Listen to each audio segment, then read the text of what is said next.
Hello students, तो आज हम बात करने वाले हैं लिमिटेशंस ऑफ सीस्मिक मेथड्स के बारे में। प्रीवियस लेक्चर के अंदर हमने सीस्मिक रिफ्लेक्शन और रिफ्रैक्शन के बारे में बात की, एक सेटअप के बारे में बात की जहाँ से आपको एक ट्रेवल टाइम ग्राफ आता था बीव्स का। वहाँ पे आप वेरिएशन देख के समझते थे कि कैसा स्ट्रेटा है, क्या वेरिएशन आ रहे हैं। और उसी के बाद जब हमने वो चीज़ें पढ़ी तो हमें ये भी पता होना चाहिए कि इनकी लिमिटेशंस क्या क्या है, ये कहाँ कहाँ यूज़ हो सकते हैं, कहाँ कहाँ यूज़ नहीं हो सकते हैं। तो कुछ लिमिटेशंस है, आइए एक एक करके डिस्कस करते हैं।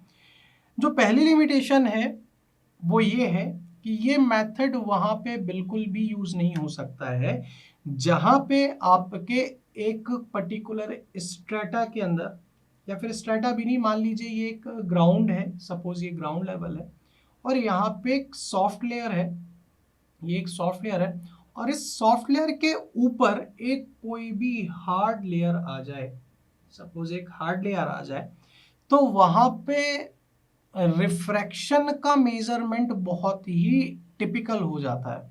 ठीक है ना, बहुत ही टिपिकल हो जाता है, वहां पे ये मेथड यूज नहीं हो सकता। सपोज एक ये डीपर, बहुत ही डीप में ये सॉफ्ट लेयर है और उसके ऊपर ये हार्ड लेयर है, तो वहां पे ये प्रॉब्लम आ सकती है, ये टेस्ट परफॉर्म नहीं किया जा सकता है। क्यों?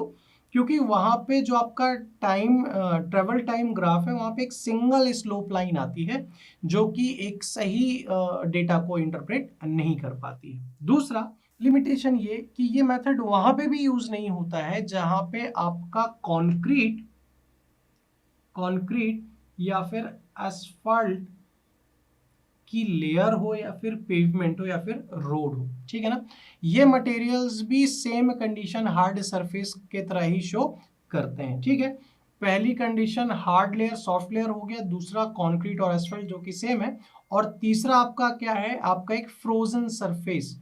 ठीक है, तीसरा आपका क्या है, फ्रोजन सरफेस। ज्यादातर आपने देखा होगा जहाँ पे टेम्परेचर कम होते हैं वहां पे बर्फ वगैरह बहुत गिरती, तो वहाँ पे रोड्स वगैरह भी एकदम कैसी हो जाती है, जम जाती हैं, बर्फ एकदम जम जाता है, तो वो भी एक हार्ड लेयर की तरह ही काम करता है।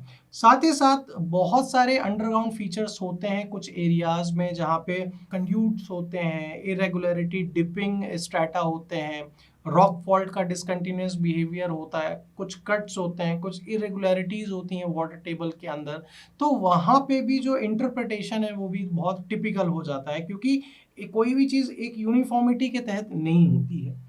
मेन चीज़ ये है कि ये मेथड बहुत ही सोफिस्टिकेटेड होता है और इसका जो इक्विपमेंट का कॉस्ट है वो बहुत ज़्यादा होता है। ठीक है ना, हालांकि हम रिजल्ट की बात करें तो बहुत ही अप्रोक्सीमेट दे देता है, बट वही है कि कोई चीज़ अगर किसी चीज़ की कुछ मेरिट है तो उसकी डिमेरिट भी साथ ही है, और हम लिमिटेशन की बात कर रहे हैं। दूसरा ये कि प्रॉपर इंटरप्रिटेशन के लिए एक सीस्मिक सर्वे अगर हम परफॉर्म कर रहे हैं तो एक प्रॉपर इंटरप्रिटेशन के लिए आपको एक स्किल्ड लेबर की, एक एक्सपर्ट की जरूरत पड़ेगी हरदम। ऐसा नहीं है कि आप किसी भी गांव के आदमी को उठा ले रैंडम और उसको बोलें कि चलो ये करो, तो ऐसा ये पॉसिबल नहीं है। तो ये कुछ 5-6 लिमिटेशंस थी, बेसिकली 3-4 लिमिटेशन तो वही हार्ड लेयर और सॉफ्ट लेयर के कंपैरिजन में होगी, चाहे वो कॉन्क्रीट फ्रोजन वगैरह हो।